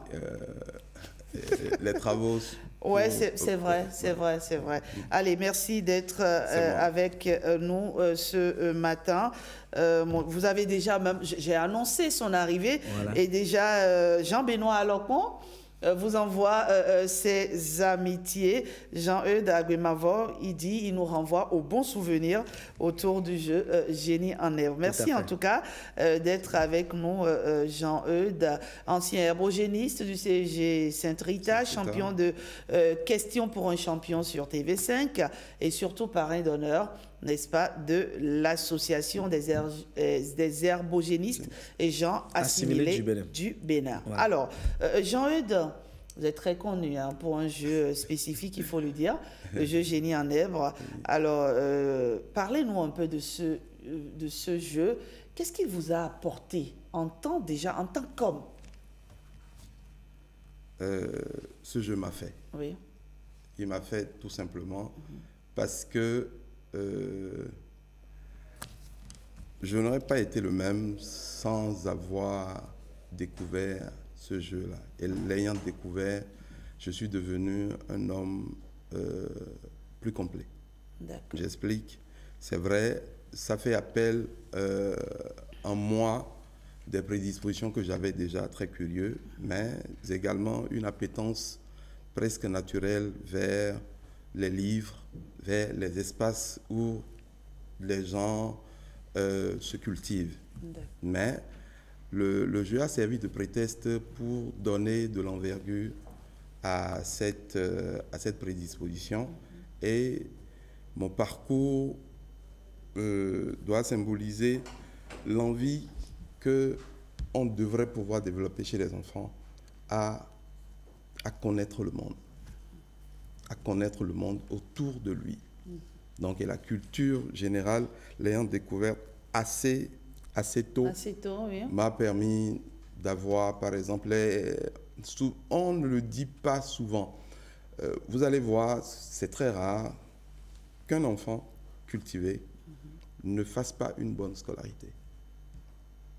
Parce qu'il faut déjà maîtriser le minimum qu'on vous a appris dans la didactique pour aller à la découverte d'un peu plus. D'accord? On dit le maître montre le seau et le puits, et c'est à l'élève d'aller puiser pour étancher sa soif. Exactement. Donc c'est une démarche personnelle d'aller vers la culture générale, et Génie en herbe a été un formidable véhicule qui a aidé toute une génération à être de meilleures personnes. Sur l'OETB, il y a Gildas. Ils sont partout d'ailleurs. Et partout, ils sont brillants. Voilà, Jacques Okumasu, il y a Clotaire Awikou, il y a Renaud Akapo, il y a René Talon, qui était vice-capitaine à Bégamin. Donc, vous voyez, il y a le porte-parole du gouvernement, Wilfried Léandre Mbedi. Donc, vous voyez que vous avez des personnes qui, s'ayant vraiment donné à une passion, ont eu une scolarité et ont un parcours aujourd'hui qui est souvent un parcours élogieux. Voilà. Donc, Génie en herbe, pour moi, ça a été le commencement de tout, et même si je n'y joue plus souvent, je cultive plutôt mon jardin et j'invite tous ceux qui sont dans l'éducation à donner une part importante à faire la promotion de la culture générale. Je félicite Gildas pour tout ce qu'il fait depuis des années. Merci. Et il ne manque pas. Il ne lâche rien. Il ne manque pas. Il se bat. C'est hier seulement qui m'a dit qu'il faut que je sois sur le plateau. J'aurais dû être plus disponible dans le week-end, mais c'était le week-end de Novitia. Je ne pouvais pas. Donc aujourd'hui, j'ai voulu être à ses côtés pour continuer le plaidoyer pour que les jeux de culture générale, notamment Génie en herbe, puissent continuer d'exister et que l'on forme la jeunesse à cette discipline-là. Parce que c'est pratiquement une discipline qui devrait être enseignée à l'école pour compléter ce qu'un prof de français ou ce qu'un prof d'histoire-géographie peut dire. Justement, le plaidoyer que vous faites ce matin, c'est que cette discipline, comme vous le dites si bien, soit intégrée dans les disciplines des classes sportives. Oui, tout à fait. Oui, il le faut absolument. Pourquoi? Bon, aujourd'hui, c'est vrai qu'on est sorti du carcan où on n'a que des matières bien connues, français, anglais, histoire, géographie. Et aujourd'hui, on est en train d'intégrer dans l'éducation et dans l'enseignement des matières telles que le marketing, comme l'assertivité, mais on doit aller plus loin. La culture générale a toute sa place. Et j'imagine de façon pratique comment ça pourrait se passer. Un professeur de français doit pouvoir enseigner aux enfants l'art de la rhétorique, par exemple. Ça fait partie de la culture générale. Comment est-ce qu'on s'exprime? Un professeur d'histoire-géographie doit faire une pause sur le programme et doit expliquer un certain nombre de phénomènes. Doit pouvoir jouer, parce que quand on joue, on apprend mieux. Doit pouvoir faire jouer les enfants sur des thématiques claires. Aujourd'hui, les enfants, nous allons parler de la mythologie. Connaissez-vous la mythologie? Et commencez par la nôtre propre. Est-ce que vous savez que nous avons une mythologie? Qu'est-ce que c'est qu'une cosmogonie? Comment les fonds expliquent-ils la création du monde? Chaque civilisation a sa conception, a sa représentation de comment le monde est né. Et si nous allons chez les Grecs, ils vous diront que c'est dans l'Olympe et qu'il y a eu les titans, mais chez nous, comment est-ce que c'est né? Et on amène l'enfant à comprendre, par exemple, cette thématique-là de la mythologie. Ensuite, nous allons parler des arts. Connaissez-vous des artistes plasticiens béninois? Donc, il faut déjà que le professeur lui-même soit un peu cultivé pour parler de Zingpe, pour parler les enseignants bien formés, voilà, qui connaissent la chose. Pour parler d'un certain nombre de choses à abstrait, qu'est-ce que ça vous dit, etc., etc., etc. Ça fait que l'enfant, il intègre non seulement plus facilement ce que vous lui avez appris dans le programme, mais il commence par découvrir autre chose qu'on ne lui a jamais enseigné, que l'enseignant, lui, ne l'a su que parce qu'il a été curieux d'aller chercher cette information. Il ne faut pas la chercher pour soi et la garder pour soi. Il faut pouvoir mettre ça au niveau des enfants. Les professeurs de français doivent exercer les enfants à faire des mots fléchés. Par exemple, c'est assez simple. Je fais une copie que je donne aux enfants. Il y a des définitions, il y a des flèches, il y a un certain nombre de cases. Et il faut faire correspondre les cases les unes entre les autres pour pouvoir trouver tout un tableau. À la fin, il y a une énigme qu'il faut découvrir. Ça, c'est ce que vous dites là, c'est dans le meilleur des mondes. Oui, voilà. C'est un atelier de compétences oui, je comprends. Que le professeur de français, par exemple, doit faire. Mais malheureusement, je l'ai déjà dit ici une fois, si nous avons des programmes qui ne laissent pas le temps pour que l'enseignant puisse dépasser, pas dépasser, parce que c'est dans son rôle, pour montrer aux gens. Le Scrabble, j'ai été président de la Fédération béninoise de Scrabble, vice-président, secrétaire général. Le Scrabble, on doit pouvoir faire des ateliers pour montrer aux enfants quel est l'intérêt à former des mots, à aller chercher les mots dans le dictionnaire pour en connaître toutes les entrées et comment les utiliser. Et ce faisant, on enrichit son champ, son vocabulaire de façon à ce que quand on prend la parole, on ne recherche pas les mots. Si vous faites ami des mots, les mots vous visitent tous les jours. Ils vous visitent même dans votre sommeil et vous n'êtes pas celui qui est à court d'idées. Et si vous avez les idées, vous n'avez pas de difficulté à les exprimer de façon claire et intelligible. Et tout ça, c'est la culture générale. Jean-Eudes, il en parle tellement bien que j'ai un peu la chair de poule, Gilda, surtout à l'heure où le niveau de nos enfants, franchement, laisse à désirer. Je pense qu'on gagnerait vraiment beaucoup à intégrer ce jeu-là dans les disciplines des classes sportives, n'est-ce pas? Oui, c'est l'aptitude d'un ébauchiste. Quand il parle, on sent que c'est un ancien ébauchiste. Il a cité des noms tout à l'heure. Et là, je ne lui ai pas dit, vous savez, notre association a été nominée. Ça veut dire que notre mérite est en train d'être reconnu. Qu'est-ce que nous avons fait? J'ai parlé tout à l'heure du développement cognitif et émotionnel de l'enfant. Vous savez que mon aîné, notre président d'honneur, il a été sur question point champion. C'est passé sur les réseaux sociaux partout. Et lors des sensibilisations sur le terrain, nous avons ce support vidéo-là que nous montrons aux enfants. Mais l'enfant va se dire que bon, si un homme comme lui a pu franchir cette étape pour aller jusqu'à la question pour champion, c'est que moi, je peux le faire. Donc c'est là où ça touche le côté émotionnel de l'enfant. Je vous dis, c'est cette activité sur le terrain qui a fait que le ministère des Sports nous a nominés aux Oscars 2024 par le biais de la direction de la jeunesse, de la vie des loisirs et de la vie associative. Et ça, j'informe le président. Tout ça, c'est grâce à vous parce que nous faisons cette sensibilisation sur le terrain. Voilà. Et je vous dis, très tôt, lorsqu'on nous a nominés, c'est comme une invite à mieux faire. Une invite à mieux faire. Et déjà en janvier, nous, on a commencé par travailler sur le terrain. Nous avons une phase pilote. Nous avons une phase pilote parce que en août, nous avons tenu des retrouvailles. L'aîné Jean-Eudes était là. Il a présenté une communication avec le président Dagnon. Il est à Londres. Il est venu spécialement pour ça. Il a présenté une communication devant un parterre d'écoliers, d'élèves et d'étudiants et aussi des parents. Et donc, suite à cette retrouvaille, nous avons pris un certain nombre de recommandations. Et l'une des recommandations, c'était de commencer par lancer de petits championnats. Et là, Dr. Seyne Fortune, lui, a mis un peu de moyens. Et le président Agboumava aussi en a promis, et ça vient. Il a mis des moyens. Nous avons organisé une compétition qui a opposé les collègues de Cotonou et de la commune d'Amokalavi, et qui s'est soldée d'ailleurs par la victoire du CGE Godobin. Et donc, au-delà de ça, on a fait don de livres aux apprenants parce que s'il n'y a pas le matériel, les enfants ne pourront pas apprendre. S'il n'y a pas un fil d'Ariane, ils ne peuvent pas savoir par où prendre.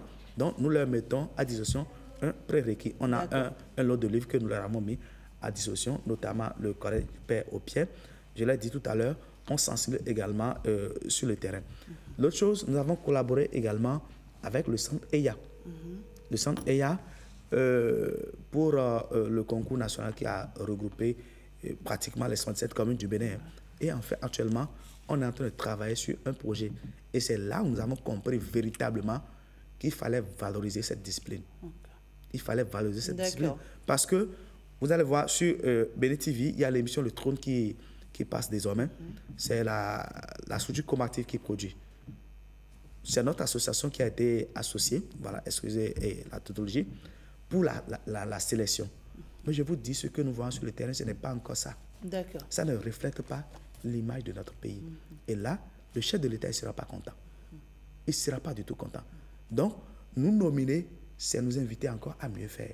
Et là, la phase pilote que nous, on a commencé par l'activer. Et sur le terrain, je vous dis, on va à la rencontre des écoliers, des élèves, des étudiants.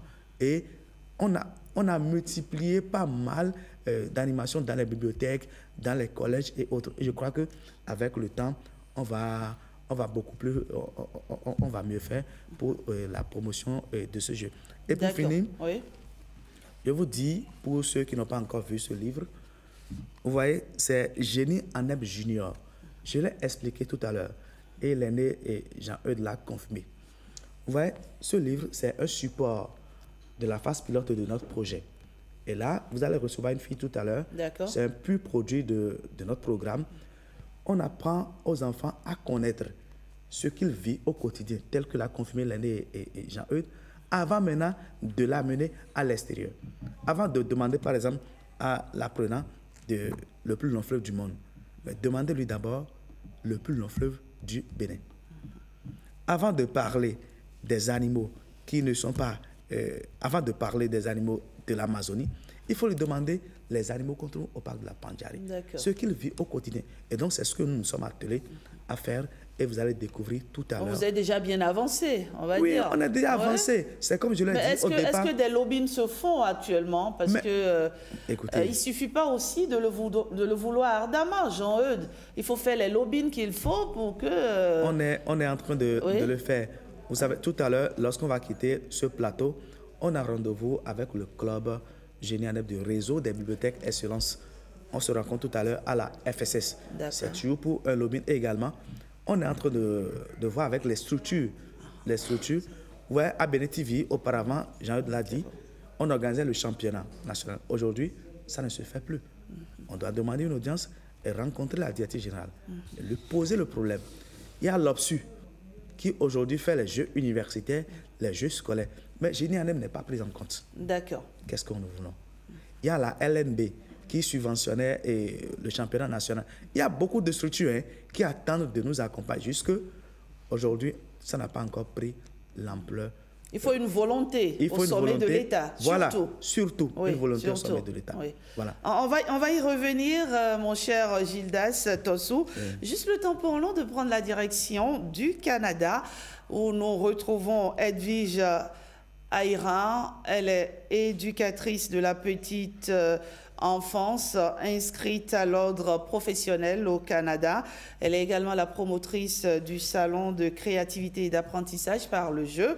Avec elle, on va parler un peu de l'apprentissage par le jeu. On me signale que tout est prêt. Non, pas encore. Alors, Jean-Eudes, je le disais, il faut une volonté au sommet de l'État. Il faut frapper vraiment aux portes pour que votre appel soit entendu, parce que ça urge là. On en a vraiment besoin. Tout à fait. Nos enfants, quand vous les entendez, je vous dis, moi, j'ai demandé à un enfant quel est le nom, c'est un niveau bas, hein, quel est le nom du président de l'Assemblée nationale. L'enfant n'a même pas pu me répondre. Mais je vous dis qu'il est en 3e. C'est inconcevable. C'est inconcevable. Ça urge. Jean-Eudes, qu'est-ce que vous faites concrètement? Parce que ça fait quand même quelques années que vous portez ce projet. On a l'impression que vous prêchez dans le désert. Oui. Avant que vous permettez, avant que l'aîné Jean-Eudes ne prenne la parole, j'ai dit tout à l'heure que ce que nous faisons, c'est de faire en sorte que l'enfant sente la pratique du jeu comme le prolongement de la leçon qui lui a été enseignée. L'enfant que vous allez recevoir ici tout à l'heure, elle va vous répondre facilement. Parce que c'est le programme du CM1 et du CM2, les institutions de la République. L'enfant doit pouvoir connaître ce qui tourne autour du programme scolaire. Et c'est au-delà de ce qui tourne autour du programme scolaire là. C'est l'au-delà que nous prenons comme génie en M et que nous leur enseignons. Donc c'est pour vous dire qu'aujourd'hui, pour un enfant qui est dans le programme génie en M et qui le fait bien, doit pouvoir répondre à cette question-là. D'accord, très bien. Alors, Naomi Amoussou est notre invitée ce matin. Non, ne vous inquiétez pas, rassurez-vous, ça va le faire. Naomi Amoussou est notre invitée ce matin. C'est une élève en classe de CM2, très brillante. Vous lui cédez votre place. Et le temps qu'elle nous rejoigne, Jean-Eudes, on parlait donc de frapper aux portes pour que votre appel soit entendu. Oui, déjà, une étape importante est celle de passer sur l'ORTB qui a un retentissement national et qui est vu par tous les décideurs, parce que le combat ne peut plus être mené juste par des férus de la culture générale, quelques passionnés, quelques fous de la culture générale qui s'excitent à parler de la culture générale tout comme s'il n'y avait pas autre chose. Et c'est à l'échelle nationale qu'il faut désormais porter ce combat-là.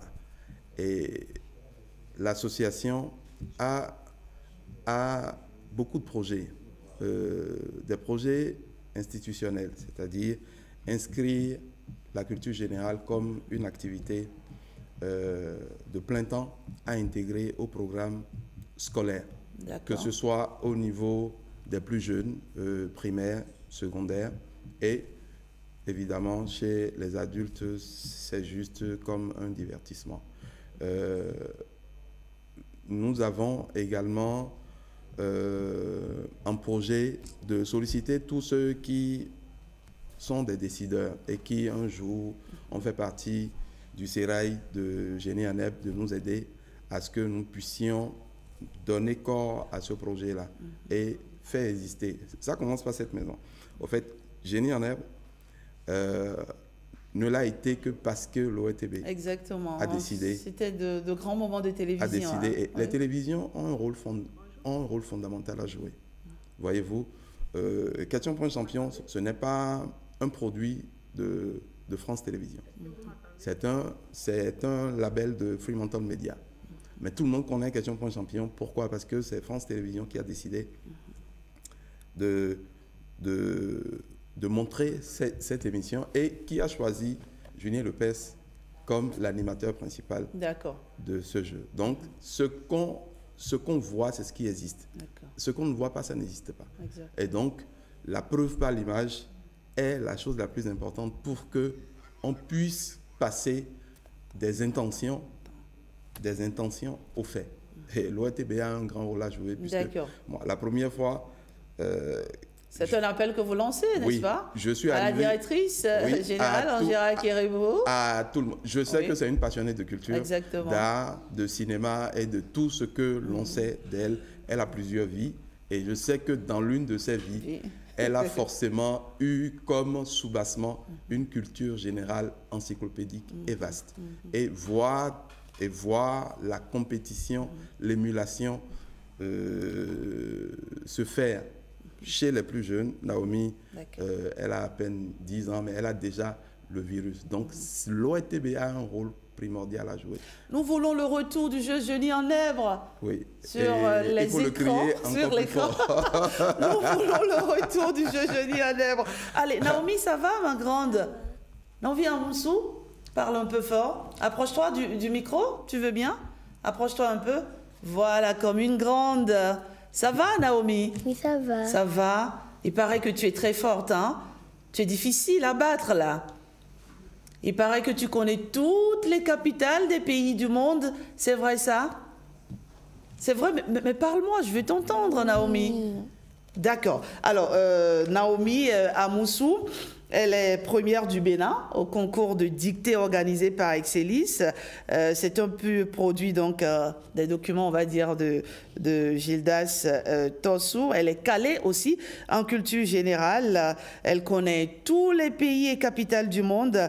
Elle a même été félicitée par Lionel Talon, qu'elle a défié d'ailleurs. Elle a défié Lionel Talon qu'elle a battu. Et donc, Naomi, on va revenir à toi dans un moment. D'accord? Je vais essayer en Mondovision de te tester. Et je verrai si moi, tu pourras me battre. On prend le pari? D'accord. Allez, à tout de suite. On prend la direction donc du Canada pour retrouver Edwige Aïrin. Bonjour, Edwige Aïrin. Bonjour. Ah, ça fait plaisir de vous avoir en direct du Canada. Merci en tout cas de vous prêter à l'exercice ce matin. Je rappelle à tous ceux qui nous suivent que vous êtes éducatrice de la petite enfance inscrite à l'ordre professionnel au Canada et vous êtes également la promotrice du salon de créativité et d'apprentissage par le jeu. Et à l'occasion de cette journée internationale de jeu, vous avez bien voulu prendre la parole ce matin pour nous dire en quoi le jeu est un facteur d'apprentissage chez l'enfant. Edwige? Oui, Madame Rachida, je vous reçois très bien. Est-ce que vous me recevez? Je vous reçois exactement. Alors, en quoi le jeu est un facteur d'apprentissage chez l'enfant? Ok, merci pour la belle question. Le jeu est un facteur d'apprentissage pour l'enfant en ce sens que c'est par le jeu que l'enfant se questionne. C'est par le jeu que l'enfant observe.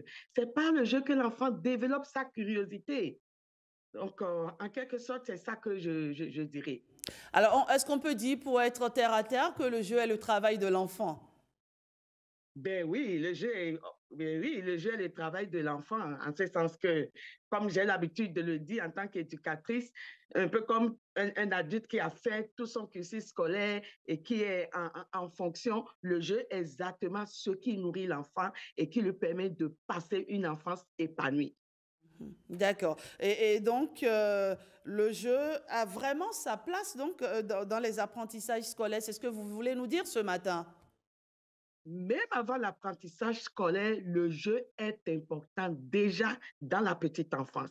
Moi, je suis éducatrice de la petite enfance et quand je parle de la petite enfance, c'est déjà même de 0 jusqu'à 12 ans. Et le jeu doit commencer déjà même dans les premiers mois pour l'enfant. Donc, le jeu a tout son sens sur tout le long, quel que soit l'âge. D'accord. Et que peut-il se passer si un enfant ne joue pas, Edwige Aïrin?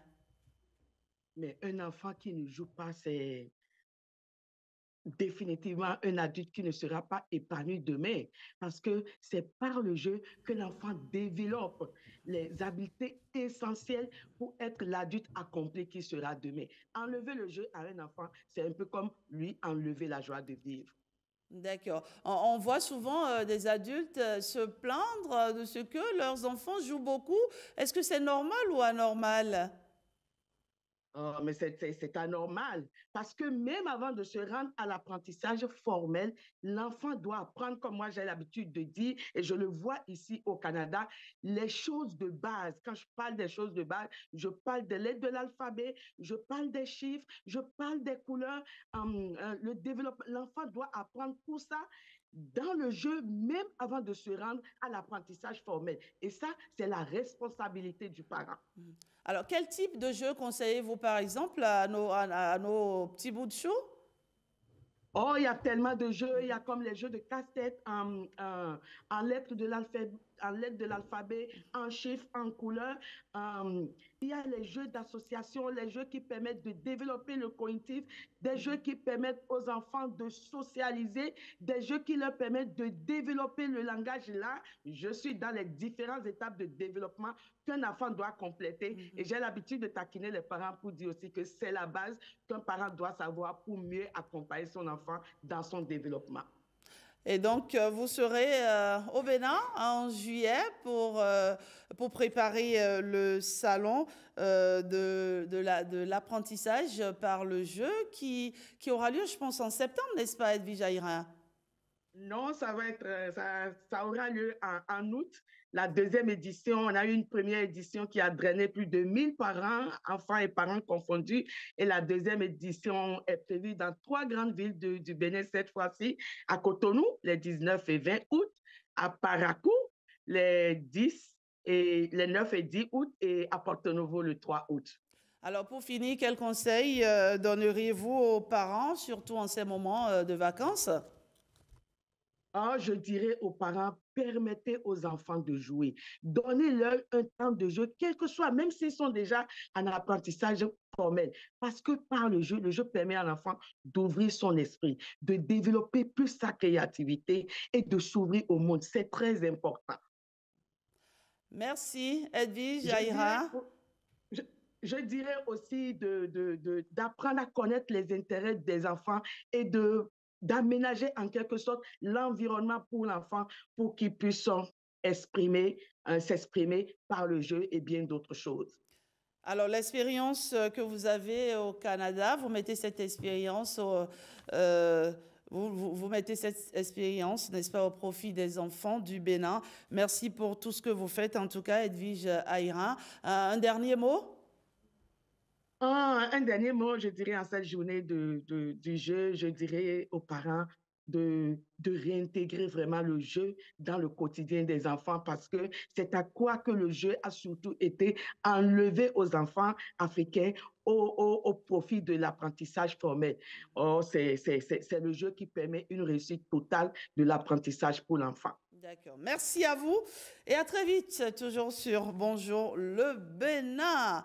Alors, Jean-Eudes, voilà une dame qui fait la promotion de l'apprentissage par le jeu. Vous avez suivi les échanges, qu'en pensez-vous? Elle a totalement raison. Oui. Je vous dis, l'Allemagne, qui est une grande nation européenne, les enfants ne commencent pas l'apprentissage formel avant 7 ans.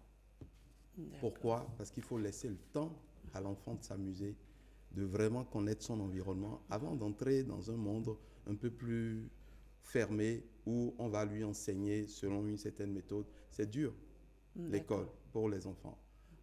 La petite enfance, l'école, c'est un calvaire. Et il faut laisser les enfants. Quand je vois des enfants qui commencent le CI à 3 ans et demi, ça va pas. Cet enfant ne sera pas heureux. Ouais. Cet enfant ne sera pas heureux. Nous sommes de la génération qui avons commencé le CI à 6 ans. Certains moments ont commencé le CI. Aujourd'hui, on dirait que c'est une course. Hein? On a envie que son enfant ait le bac très jeune. Et donc, du coup... Donc, vous allez voir des jeunes hommes qui savent très bien ce qu'on leur a appris, mais qui n'ont pas pris du plaisir à l'apprendre et qui vont se dépêcher de tout oublier. Parce qu'ils étaient... Voilà. Ouais. Donc, ils n'ont que des compétences des compétences qui peuvent leur servir. D'accord. Quand vous les sortez de ce champ-là, ils ne peuvent rien vous dire d'autre. Celui à qui on a demandé le président de nommer le président de l'Assemblée nationale, vous pensez qu'il n'a pas appris? Il a appris pour passer le CEP. D'accord. C'est mécanique, en fait. Il a appris pour passer le CEP. C'est tout. Quand il a fini... Il a oublié. Fini. On a appris, on a oublié. Et la culture... malheureusement, c'est pas... Ce qui reste, comme on dit, voilà. simplement après... Si ce qui reste, c'est comme une petite tache dans un océan d'ignorance, ça n'aura pas d'impact. Exactement. Et nous sommes là pour concourir avec les autres nations. Si nous n'avons pas des hommes de grande qualité, nous n'allons pas avoir le retentissement. On parle du soft power. Ce n'est pas forcément des gratte-ciel. C'est un homme qui révèle une nation et qui place la nation sur la carte du monde. Merci, Si vous réussissez à avoir 1000 hommes comme ça, vous êtes une grande nation. Aujourd'hui, on parle plus souvent, quand on nomme le Cameroun, eux-mêmes, ils disent le continent. Et ils parlent tout le temps de charisme parce qu'ils ont un footballeur, Samuel Eto'o, ils ont un boxeur de MMA. Nous devons pouvoir former l'intellect des jeunes à ce que lorsqu'ils sont sur le plan international, qu'on dise, ah, ça c'est un Béninois, c'est l'archétype des Béninois, ils sont intelligents, ils sont vraiment doués dans tel domaine. Autrefois, quartier latin de l'Afrique, il faut qu'on y revienne. Aujourd'hui, vous donnez le micro à quelqu'un, vous avez honte, vous avez presque envie d'éteindre la télé parce que jusqu'en classe de terminale, les enfants ne savent plus s'exprimer. Exactement. Mais celle que nous avons avec nous aujourd'hui, elle sait bien s'exprimer. Elle est très brillante. Alors, Naomi, ça va? Oui, ça va. Est-ce que tu te plais ici à ma compagnie? Oui. Ça va? Oui. Tu veux parler un peu fort, là? Oui. D'accord. On y va? Je te teste en quelques petites minutes. C'est bon? On y va? Alors, voyons voir dans ma boule magique. Une question pour ma petite Naomi. Quelle est la capitale, voyons voir, du Tadjikistan? Djambé. D'accord, bravo. On y va, je poursuis toujours. Je cherche les pays compliqués parce que... Alors, donc, voyons voir quel autre pays encore. Quelle est la capitale de la Malaisie? Kuala Lumpur. C'est fort ça. Je poursuis toujours. Quelle est la capitale de l'Eswatini? Naomi?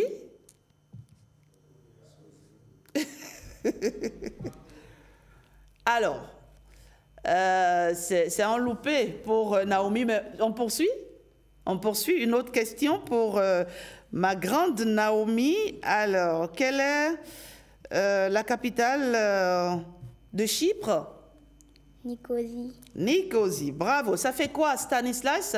Ça fait un 3 sur 4, non? Un 3 sur 4. On poursuit. On poursuit. Alors, quelle est la capitale du Vanuatu? Port Vila. Bravo, Naomi. Bravo. Allez, on l'applaudit ici. Applaudissez pour elle. Ça fait quoi? Ça fait de 4 sur 5, non? De 4 sur 5. C'est déjà pas mal pour son niveau, disons-le clairement. Oui. Au même âge, je ne connaissais pas le tiers de ce qu'elle venait de dire. Mais Jean-Eudes, j'ai des enfants à la maison. Ils ne seront pas capables de répondre à ces questions, c'est pas évident. J'étais déjà rompu à la tâche et qu'il y avait toujours quelques capitales qui vous échappaient.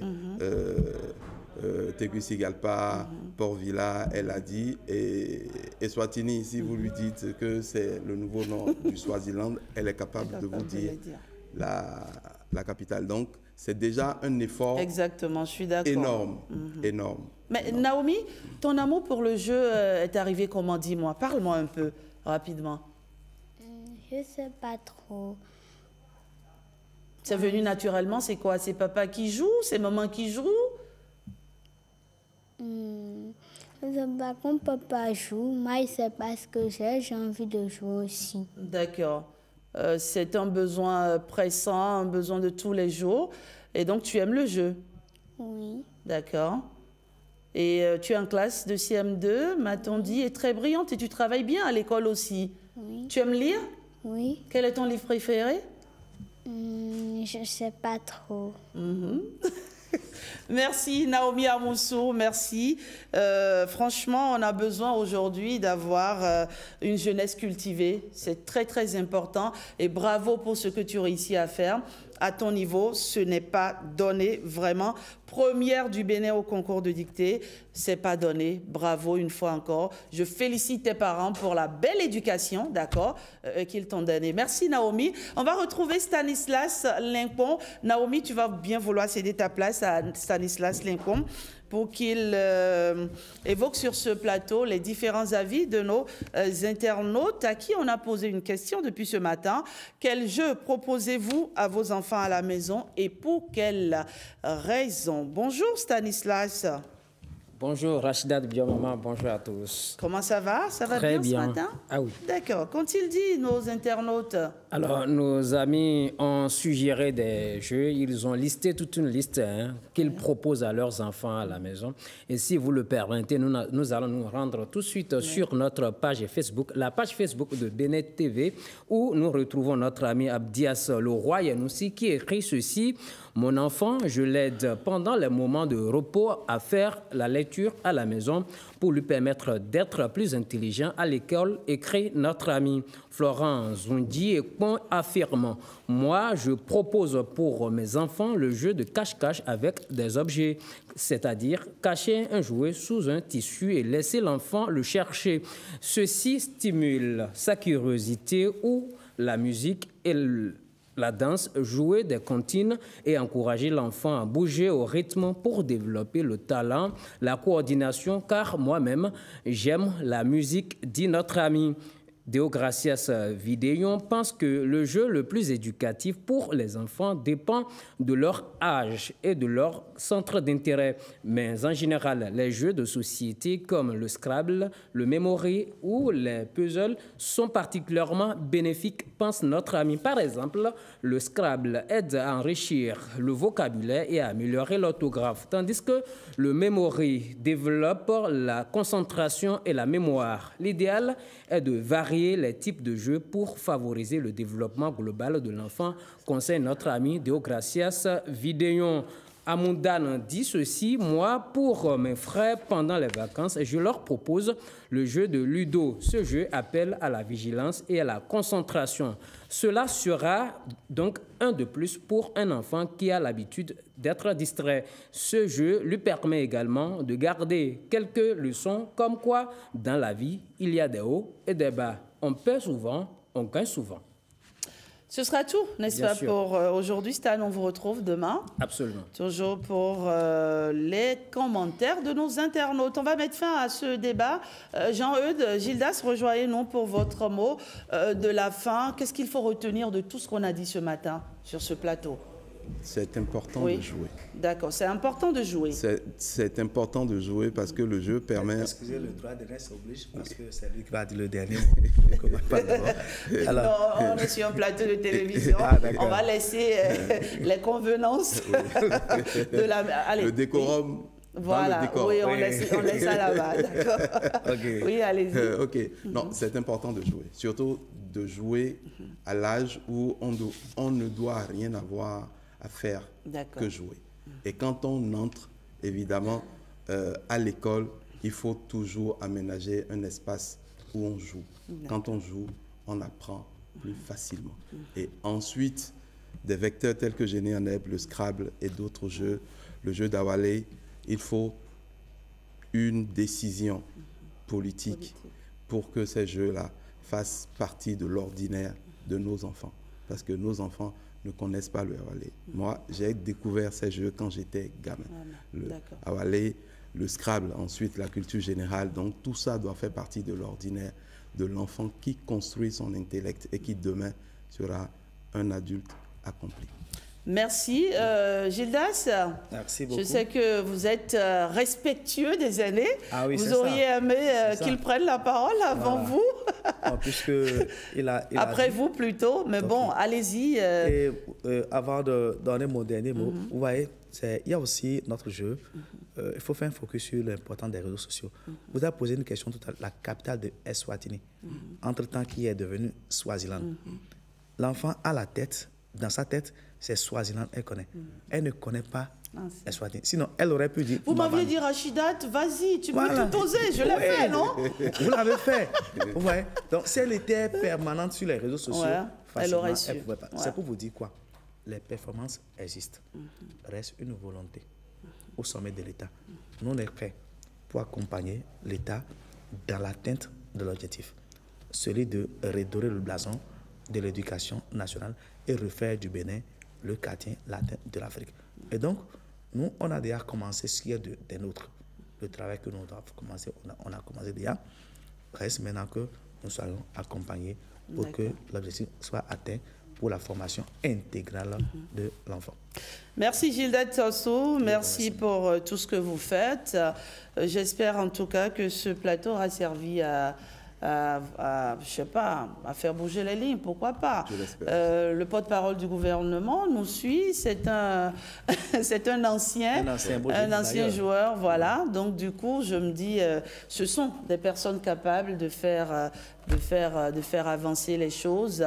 Et j'espère vraiment que cet appel matinal sur Bonjour où le Bénin sera entendu par les autorités au sommet de l'État. On a besoin d'une jeunesse cultivée. Franchement, même nous qui sommes adultes, aujourd'hui, on traîne des tards. On a aussi besoin de ce genre de jeu pour continuer à nous améliorer parce que finalement, on ne finit jamais d'apprendre. Merci Jean-Eudes. Merci d'être passé sur ce plateau. Merci Gildas Tosso. Vous courez de plateau en plateau ce matin, c'est pas facile. Hein? C'est pas facile vraiment, parce que tout à l'heure... Mais il faut le faire. Il faut le faire. Il faut le faire vraiment. Il faut le faire. Pour la promotion du jeu. Allez, on poursuit l'émission. Voici pour vous à présent la revue de presse avec William Bienvenu Aguiar.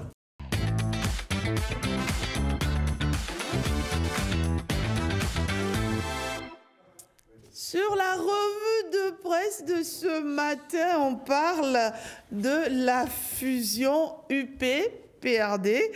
Et William Aguiar, vous nous dites que Wilfried Léandre-Ngwegui tranche le débat. Oui, et c'est le quotidien Le Paraquois qui rapporte l'information ce matin, interrogé sur la crise entre le PRD et l'UP. Le Renouveau, le porte-parole du gouvernement, Wilfried Léandre-Ngwegui, fonde son argumentaire sur la décision DCC 25-011 du 6 mars 2025 de la Cour constitutionnelle. Une décision qui constatait et consacrait, dit-il, la fusion des deux partis politiques UP et PRD, laquelle fusion a donné naissance à l'UPR. Cette décision précise, Wilfried Léandre-Ngwegui, entraîne la disparition légale des partis fondateurs et ce pour une durée de 15 ans au cours de laquelle aucune formation ne peut revendiquer les anciens attributs, sigles ou non. Toutefois, rapporte le journal, le porte-parole du gouvernement fait savoir qu'il n'est pas interdit que les membres des anciens partis UP et PRD qui ont fusionné de former une autre formation politique. Voilà un argumentaire qui semble ne pas convaincre mes confrères du quotidien Matin Ligue qui se demandent en quoi le cas UDBN était différent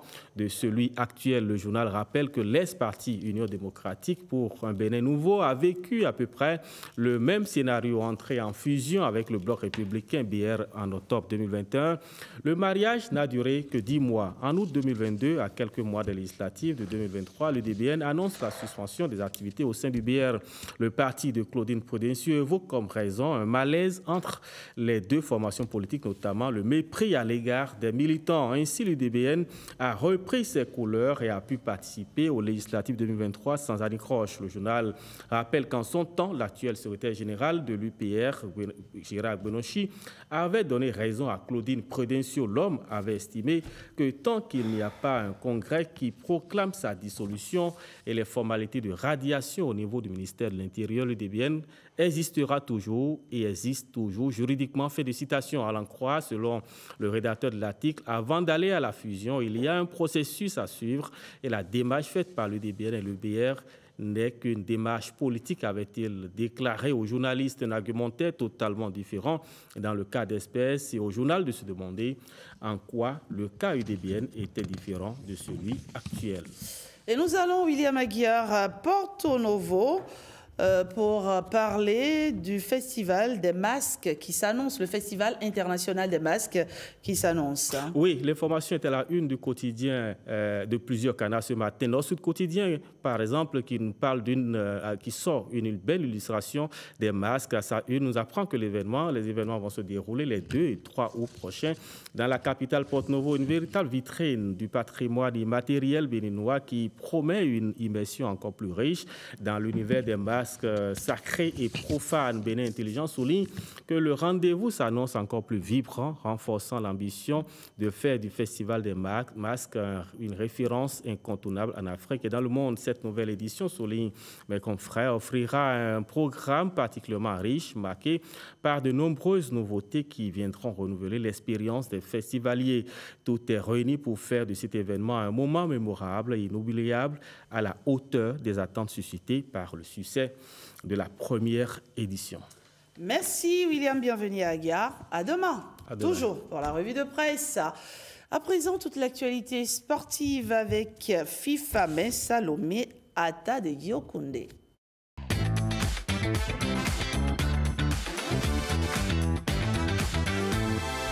Bonjour Fifama. Bonjour Rachida. Alors, toute l'actualité sportive de ce matin, c'est avec vous. Et vous nous faites vivre aujourd'hui les temps forts d'un rendez-vous de basket qui s'est tenu à Porto-Novo. Exactement, Rachida. Alors, du suspense, de l'intensité et des paniers décisifs. Le 3x3 basket en mode express était à l'honneur à Porto-Novo. Pendant plusieurs jours, la capitale béninoise a accueilli des sélections venues de toute l'Afrique de l'Ouest. Chez les dames comme chez les hommes, le niveau de jeu était élevé avec des surprises. Retour sur les moments forts avec Gloria Oni. 6 nations se sont affrontées dans une bataille sans merci. Le Bénin, la Côte d'Ivoire, le Burkina Faso, l'Ouganda, le Kenya et l'Algérie ont rivalisé avec détermination pour décrocher les tickets vainqueurs. Vous avez vu l'équipe, on a fonctionné comme du diesel. On est allé doucement au début et les filles ont réussi chaque jour à gagner au moins un match sur 2. Mais les garçons, ça n'a pas été facile. Mais dès qu'ils ont retrouvé les repères et surtout les sensations et l'unité d'action, je pense que nous avons eu droit sincèrement à des matchs d'anthologie de leur part. Chez les dames, l'Ouganda a pris le dessus sur la Côte d'Ivoire lors de la 4e journée, remportant une victoire convaincante 15-10. Mais ce n'était que le début d'une compétition palpitante. La 5e journée a vu le Kenya et l'Ouganda s'affronter dans une rencontre décisive. Et c'est l'Ouganda qui a fini par s'imposer, décrochant ainsi le titre de champion. La 6e journée, les Amazones ont décroché avec brio leur ticket pour la finale en battant l'Ouganda dans un match de poule. La finale, comme une véritable apothéose, a vu l'affrontement des Amazones du Bénin face à la Côte d'Ivoire. Les 10 minutes de cette finale furent un véritable festival d'encouragement et de soutien de la part du public qui n'a cessé de scander des chants de victoire pour les Amazones.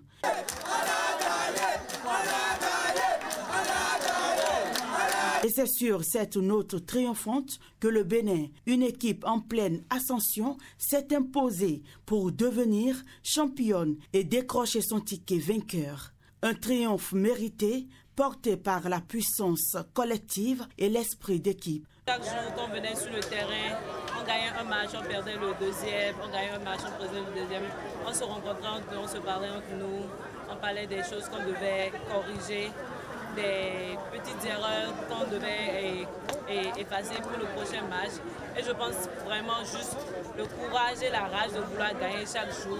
C'est ça qui a donné, on a persévéré, les filles ont eu confiance en elles. Du côté des hommes, la compétition n'a pas été en reste. L'Algérie a ouvert le bal lors de la 4e journée, dominant le Burkina Faso de 5 points avec un score de 15-20.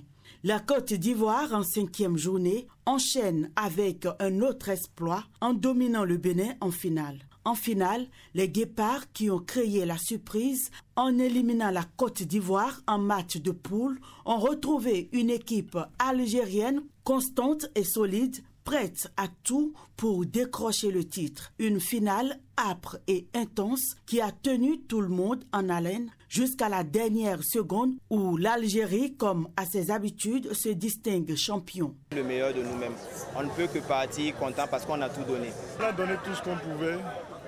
C'était pas facile, mais après ça se voyait qu'ils avaient plus d'expérience que nous. Et en plus de ça, bon, c'est pas la taille, hein, on a fait ce qu'il fallait faire, mais on a perdu sur des détails. De l'expérience, parce que nous ne sommes pas à notre première fois. La dernière National League, nous avions été 4e. Cette fois-ci, on a été 3e. Donc je peux dire qu'on apprend au fil du temps et on corrige nos erreurs en fonction des compétitions. Tout au long de cette compétition, l'importance de l'arbitrage a été soulignée. Et c'est avec fierté que des arbitres internationaux tels que Mohamed Habib Garbi, Mathieu Thierry et Nadia Khelf Nawi ont été récompensés pour leur professionnalisme et leur gestion exemplaire des matchs. Les distinctions individuelles ont encore plus embelli la clôture de cette compétition. L'Algérien Yahiaoui Zaïd a brillé de mille feux, devenant le meilleur scoreur de la compétition, tandis que l'Ougandaise Sheila Aber Lamounou a été sacrée meilleure joueuse. Steph Paré du Burkina Faso, pour sa part, a été couronné meilleur sélectionneur, marquant ainsi son empreinte dans cette compétition mémorable. Alors, il faut le rappeler, cette compétition est organisée par la Fédération internationale de basketball zone Afrique. Et on dit donc félicitations aux Amazones qui ont su s'imposer, qui ont décroché leur titre, et aussi félicitations aux Guépards qui n'ont pas démérité. Exactement. Une défaite, on va dire, honorable. En tout cas, ils ont tenu jusqu'au bout. C'est sûr. Merci FIFA, mais on se retrouve demain, toujours pour l'actualité sportive. Merci à vous, chers amis téléspectateurs. Voilà, je les appelle souvent mes lève-tôt. Merci d'avoir été des nôtres. Merci de nous avoir suivis. Depuis 7h, on va se donner rendez-vous demain, 7h, 9h, une fois encore. Prenez bien soin de vous.